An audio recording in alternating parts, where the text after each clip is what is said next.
네, 우리 리브가 여전도회가 2023년도 굳센 믿음으로 무장해서 하나님을 기쁘시게 하고 교회를 유익하게 하는 아름다운 우리 여전도회가 될 줄로 믿습니다. 우리 격려의 박수로 함께 하겠습니다.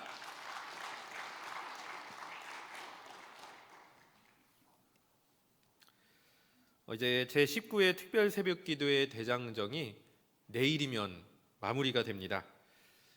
결승점이 좀 코앞이다라는 생각이 들면서도 또 한편으로 우리가 생각해 볼 것은 특세 분위기, 나의 기도 생활과 기도 습관이 이어지면 얼마나 좋을까라는 생각을 해보게 됩니다.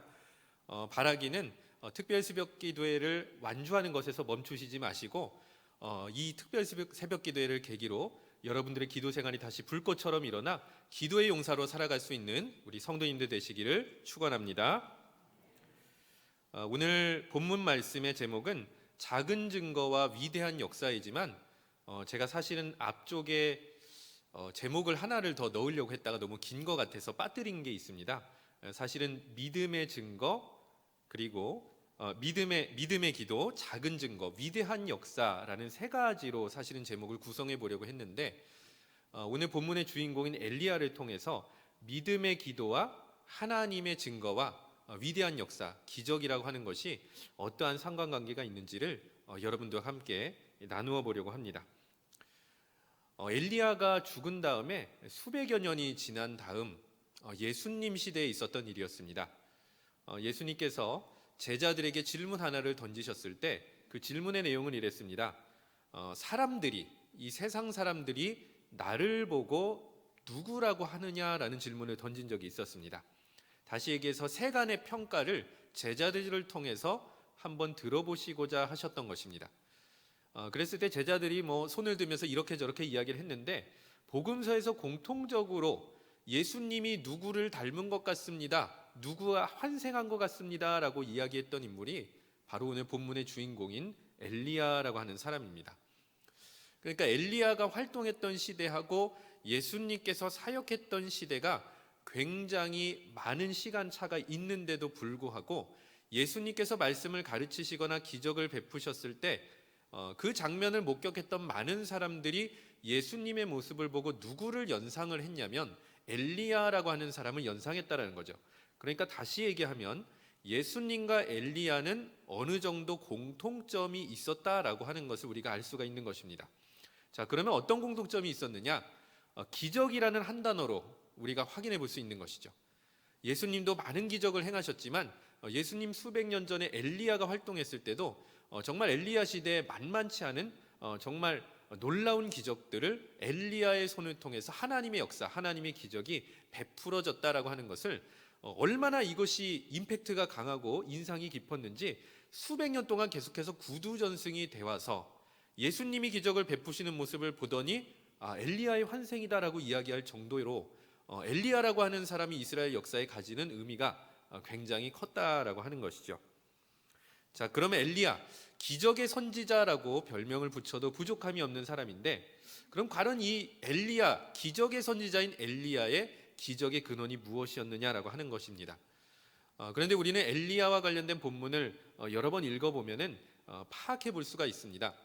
그냥 하나님의 기적을 보여주는 사람이 아니라 항상 엘리야가 기적을 베풀기 전에는 무엇이 있었냐면 기도가 있었다라고 하는 것이죠. 그냥 기적이 확 하고 나타난 것이 아닙니다. 뿅 하고 나타난 것이 아니라 엘리야가 무릎을 꿇고 하나님의 이름을 간절히 그 능력을 의지하면서 기도했을 때 엘리야를 통해서 기적이라는 것이 나타났다라는 것을 우리는 열왕기상 본문을 통해서 여러 차례 확인할 수가 있는 것이죠.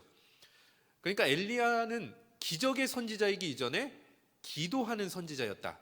이것을 기억하시면서 우리가 본문의 내용을 확인해 보려고 합니다. 본문을 좀 본격적으로 보기에 앞서서 잠깐 엘리야가 기도했던 장면을 우리가 기억을 다시 한번 회고해 보면요, 사르밧 과부의 아이가 죽었을 때 아이를 위해서 그 죽은 아이를 만지면서 하나님 앞에 중보기도 했을 때 아이가 살아나게 되었습니다. 바알 선지자들과 갈멜산에서 대결을 벌인 적이 있었습니다. 1대 850이었습니다. 그 압도적인 싸움, 고독한 싸움, 외로운 싸움 속에서도 엘리야는 간절히 하나님 앞에 기도하였고요. 그 다음에 이세벨한테 쫓겨서 호렙산까지 걸음 하나 살려라 도망을 다닌 적이 있었는데 그 호렙산에서조차도 엘리야는 물론 그 기도의 내용은 하나님 앞에 아쉬움과 속상함을 토로하는 내용이었지만 어찌되었든 하나님 앞에 기도하는 일을 멈추지 않았습니다.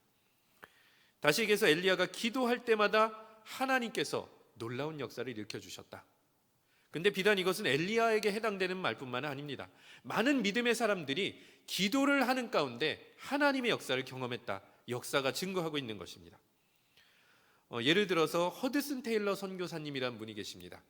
이분은 당시에 중국이라는 나라가 개항장, 그러니까 항구 도시만 개항이 되어서 선교사님들이 항구 도시를 중심으로만 복음을 전하고 있었을 때, 아니다, 많은 중국인들은 내륙에 살고 있다, 내륙에 살고 있는 중국인들에게 복음을 증거해야 한다라고 하는 비전을 품고 중국 내지 선교회를 창설한 분이 바로 허드슨 테일러 선교사님인데요. 이분께서 정말로 기도와 관련된 너무도 유명한 말을 남기신 적이 있습니다. 하필이면 영국 사람이라 영어로밖에 말씀을 드릴 수가 없어서 양해를 부탁을 드리고요. 자, 제가 차분히 영어로 먼저 말씀을 드리겠습니다.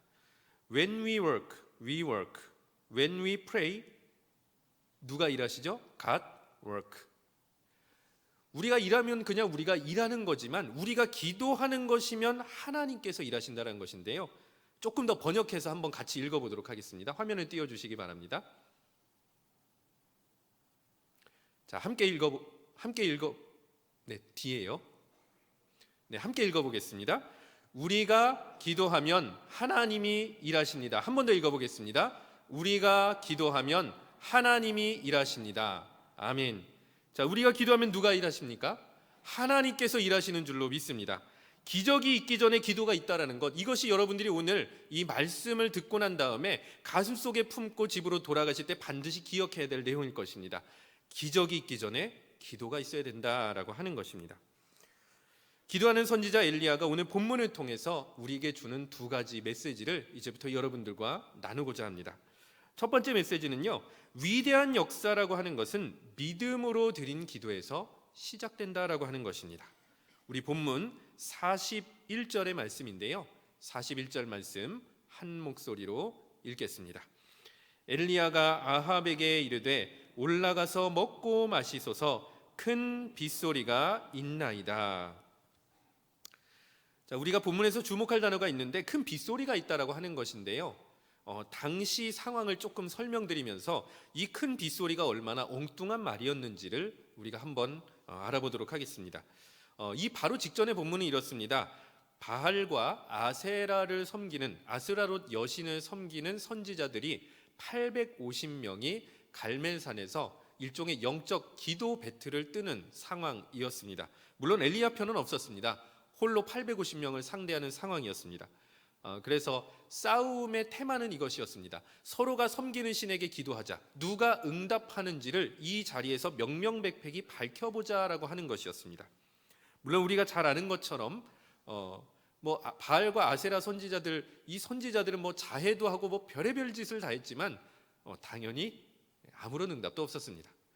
반대로 엘리야가 하나님 앞에 간절히 기도하며 하나님의 살아계심을 본인뿐만이 아니라 여기 모여있는 다른 이스라엘 백성들에게도 보여달라고 간구하였을 때 하나님의 불이 그 제단에 제물을 태웠던 것뿐만이 아니라 도랑까지 태워버린 하나님의 응답의 역사가 일어나게 된 것입니다. 자, 이런 상황에서 이스라엘 백성들은 결국 다시 한번 본인들이 무릎 꿇고 회개하게 되는 것이죠. 우리가 지금까지 섬겼던 바알은 거짓신이었구나. 하나님이야말로 살아계시는 우리의 유일하신 하나님이시구나. 엎드려서 하나님을 경배하며 이스라엘 백성들의 마음이 엘리야로 말미암아, 엘리야를 통해서 나타난 하나님의 역사로 말미암아 회복되는 장면이 이제 이어지게 되는데, 여기서 문제가 하나 있었습니다. 이스라엘 백성들을 끊임없이 괴롭히던 어떤 한 가지 문제는 이 시점에서도 여전히 존재하고 있었다라는 것입니다. 바로 그것이 무엇이냐면 가뭄이었습니다. 하나님께서 이스라엘 백성들의 불순종을 보시고 하늘 문을 완전히 닫아버리셨습니다. 3년 이상 비가 내리지 않았고 많은 백성들이 정말로 힘든 시간들을 보내고 있었습니다. 바로 이런 상황 속에서 엘리야는 기도할 타이밍을 간파하게 된 것입니다. 어찌 보면 기도라는 것은 타이밍이 중요한 것 같습니다. 그냥 차일피일 미루다가 어쩔 수 없이 기도하는 것보다 무언가 영적인 감동이 있고 깨달음이 있고 뭔가 하나님을 알 것만 같고 하나님의 살아계심이 갈망되기 시작했을 때, 어찌 보면 그렇게 내 마음이 요동치고 영혼이 깨어나기 시작했을 그때야말로 하나님 앞에 엎드리기에 적당한 때인 것 같습니다. 엘리야는 이것을 간파했던 것입니다. 그동안 계속해서 바알에게 잠식되어 있던 백성들의 마음이 회복되자마자 이때야말로 가뭄을 놓고 다시 한번 하늘문이 열리기를 기도해야 되겠구나, 타이밍을 정확히 간파했던 것입니다. 자, 그래서 엘리야는 작정하여 기도하는 것이죠. 하나님, 하늘문을 열어주시고 비를 내려주옵소서라고 하는 기도 제목으로 이제 기도를 시작할 터입니다. 자, 그러면서 한 가지 아합 왕에게 제안을 하고 있는 것이 41절이 되겠습니다. 우리가 읽은 본문 말씀을 제가 세 번역으로 읽어드리면 이렇습니다. 빗소리가 크게 들리니 이제는 올라가셔서 음식을 드십시오. 자, 그런데 여기서 아까 제가 큰 빗소리 혹은 세 번역은 빗소리가 크게 들리니 이게 엉뚱하다고 말씀을 드렸는데, 지금 실제로 비가 오는 상황에서 말한 게 아니었다라는 거죠. 여전히 하늘문은 닫혀 있었고 가뭄은 진행 중인 상황이었음에도 불구하고 엘리야는 믿음으로 하나님의 역사 그 너머, 가뭄 그 너머에 결국 하나님께서 닫은 문을 열어주실 하나님의 역사를 믿음으로 바라보면서 먼저 선포하며 아합 왕에게 제안을 하게 된 것입니다. 그러므로 다시 얘기해서 그냥 기도는 아니었다라는 것입니다. 믿음으로 소망을 품고 기도하고 확신을 품고 기도했던 것이 엘리야의 기도였기 때문에 그렇게 마치 지금 당장 비가 내리는 것처럼 큰 빗소리가 들리고 있으니 올라가서 음식을 드시라고 아합 왕에게 권면하고 있었던 것이죠. 이런 엘리야의 모습은 44절, 믿음으로 기도하는 엘리야의 모습을 44절에서도 다시 한번 확인해 볼 수가 있는데요. 우리 본문 44절 하반절 말씀 다시 한번 읽어보도록 하겠습니다. 아합에게 말하기를 비에 막히지 아니하도록 마차를 갖추고 내려가소서 하라 하니라. 엘리야를 수종들던 사환에게 아합 왕에게 가서 이리이리 말하라라고 하는 것입니다. 그 내용이 뭐냐면 비에 막히지 않도록 그냥 걸어 내려가지 말고 마차를 타고 내려가라고 아합 왕에게 전달해라라고 요청을 하는 것인데요. 이때도 참 희한한 것은, 엉뚱한 것은 무엇이냐면 엘리야가 봤던 것은 조금 있다가 우리가 보게 될 본문이겠지만 고작 바다 저 멀리에 떠 있던 손바닥만한 작은 구름을 보고, 자 다시 한번요, 비 내리기 직전에 완전히 깜깜한 먹구름으로 하늘 가득 찬 그 모습을 보고 마차 타고 내려가세요가 아니었다라는 것이죠. 저 멀리 쨍쨍하게 햇빛 비치는 가운데 그냥 떠오른 조각구름 하나 보고 엘리야는 결국 하나님이 응답을 확신하고 조만간에 비가 내릴 것을 확신하면서 아합 왕에게 마차를 타고 내려가라고 얘기했던 것입니다. 자, 그러니까 엘리야의 기도는 하나님의 역사를 충만히 기대하고 소망하며 정말 이루어질 것을 믿으면서 확신하면서 기도했다라고 하는 것이죠. 이처럼 믿음으로 기도하는 사람에게 기적이라는 것은 망상으로 끝나지 않는 것입니다. 믿음으로 기도하는 사람에게 기적은 현실로 역사하는 것입니다. 초자연적인 재앙, 가뭄이라는 것, 여러분들 최근에도 전라남도 혹은 광주 쪽에 가뭄 때문에 저수율이 많이 내려가서 큰 근심거리가 되고 있는데요. 현대적인 기술이 발달이 돼도요, 이 초자연적인 재앙을 막기가 여간 어려운 것이 아닙니다. 그런데 예수님 시대 혹은 엘리야 시대 얼마나 어렵겠습니까? 그걸 극복할 만한 기술이 전혀 없습니다. 바로 이러한 상황 속에서 초자연적인 재앙 앞에서도 엘리야는 낙심하거나 거꾸러지지 않고 이건 안 될 거야라고 생각하지 않는 것입니다. 바로 이렇게 백성들의 마음이 돌이켜 바로 이러한 기도할 타이밍이 되어서 간절히 하나님 앞에 기도하면 반드시 역사가 일어날 것이라는 것을 믿고 확신하며 기도하고 있다는 것이죠. 하나님 앞에 믿음으로 기도한 또 한 사람이 있습니다. 바로 우리가 잘 알고 있는 언더우드 선교사님입니다. 1885년 제물포항에 입항하고 선교를 시작했을 때 이 조선 땅에서 선교한다는 것이 얼마나 어려운 일인가를 절감하고 또 절감했을 시기에 우리가 흔히는 언더우드의 기도라고 알려져 있는 기도를 남기시면서 이 막막한 심정을 토로한 적이 있었습니다. 근데 이 기도의 내용을 보면은요, 한 두 단계로 구분할 수가 있습니다. 첫 번째로는 이 선교 사역이 조선 땅이 얼마나 척박하고 어려운지 그 내용을 있는 솔직히 고백을 하지만, 마지막 중간을 지나고 나서는 소망을 품고 결국엔 하나님께서 이 조선 땅에 역사하실 것을 확신하며 기도가 마무리가 되는 것입니다. 먼저 암울한 현실을 고백하고 있는 이 기도문의 일부 내용을 제가 여러분들에게 읽어드리겠습니다. 주여, 지금은 아무것도 보이지 않습니다. 보이는 것은 고집스럽게 얼룩진 어둠뿐입니다. 어둠과 가난한 인습에 묶여있는 조선 사람뿐입니다. 이게 언더우드 선교사님의 고백이었습니다. 막상 조선 사람들과 부딪혀보고 조선 조정들과 부딪혀보고 조선이라는 땅에서 살아가다 보니 또 사역을 뿌려가다 보니까 이게 너무도 암울한 현실로 다가왔던 것입니다. 과연 사역이 제대로 진행이 될 수 있을지, 선교할 수 있을지, 과연 조선 사람들이 복음을 제대로 받아들일지 너무 염려될 바로 그런 상황에서 이 막막한 현실을 있는 그대로 하나님 앞에 정직하게 토로하는 것이죠. 그럼에도 불구하고 기도문은 바로 이러한 상황에서 끝나지 않습니다. 비전과 소망을 품고 기도문이 반전되며 마무리가 되는데요. 바로 그 소망의 기도의 내용을 다시 한번 여러분들에게 읽어드리겠습니다. 지금은 예배드릴 예배당도 없고 학교도 없고 그저 경계의 의심과 멸시와 천대함이 가득한 곳이지만 이곳이 머지않아 은총의 땅이 되리라는 것을 믿습니다. 바로 이것이 기도 아니겠습니까? 첫 번째로 우리가 기도하게 되는 것은 하나님 막막합니다. 극복하기 어렵습니다. 문제가 너무도 큽니다. 질식될 것 같습니다. 이겨낼 수 없습니다. 너무도 힘이 듭니다. 외롭고 고독합니다. 라고 기도를 하면서 우리가 하나님 앞에 나아가는데 믿음의 사람의 기도는 거기서 끝나지 않는 거예요. 하나님의 비전과 기적을 먼저 바라보는 것입니다. 이루어지지 않았을지라도.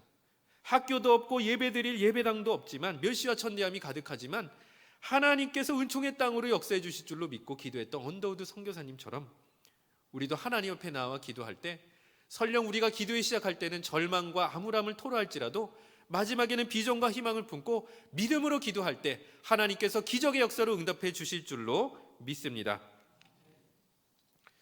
하나님께서 오늘 엘리야를 통해서 주시는 두 번째 메시지는 믿음으로 기도하는 사람은 작은 증거를 보여줄 때까지 기도를 멈추지 않는다라고 하는 것입니다.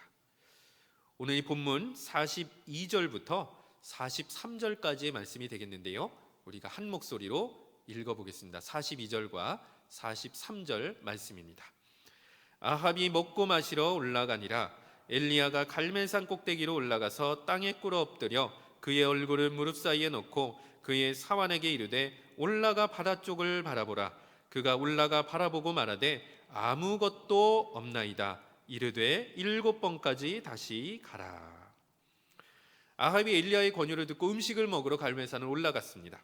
바로 이러는 사이에 엘리야는 하나님 앞에 엎드려 기도하면서 사환에게 부탁을 합니다. 저 멀리 서쪽 바다를 확인하고 바라보면서 바로 무엇이 보이는지를 나에게 알려다오라고 얘기를 합니다. 자, 그렇게 요청을 들은 사환이 갔다가 바라보고 돌아오면서 첫 번째로 보고합니다. 본문에서는 이렇게 되어 있습니다. 아무것도 없나이다. 자, 기도했습니다. 그럼 기도를 했기 때문에 우리는 응답을 기대하지요. 아니면 어떤 응답의 첫 번째 스텝이나 어떤 발걸음, 힌트라도 갈망하게 될 것입니다. 기도했습니다. 아무 일도 일어나지 않았습니다. 바로 엘리야가 처음 드렸던 이 기도의 상황이 이러했던 것입니다. 자, 그런데 여기서 역사하지 않으시는구나, 응답하지 않으시는구나, 사환아 내려가자 라고 얘기한 것이 아니었습니다. 무엇이라고 얘기하냐면 43절 마지막 부분에 보면은 이르되 몇 번까지요? 7번까지. 충분히 왔다 갔다. 이 얘기는요, 진짜 숫자로 7번 왔다 갔다라는 얘기는 아닐 것입니다. 무언가 하나님께서 주신 증거가 분명히 보일 때까지 너는 반복해서 계속 왔다 갔다 하면서 나에게 그 증거를 알려다오라는 뜻이겠지요. 이처럼 엘리야는 손바닥만한 구름, 기적의 증거가 보일 때까지 멈추지 않고 무릎 꿇고 하나님 앞에 간구했던 것입니다.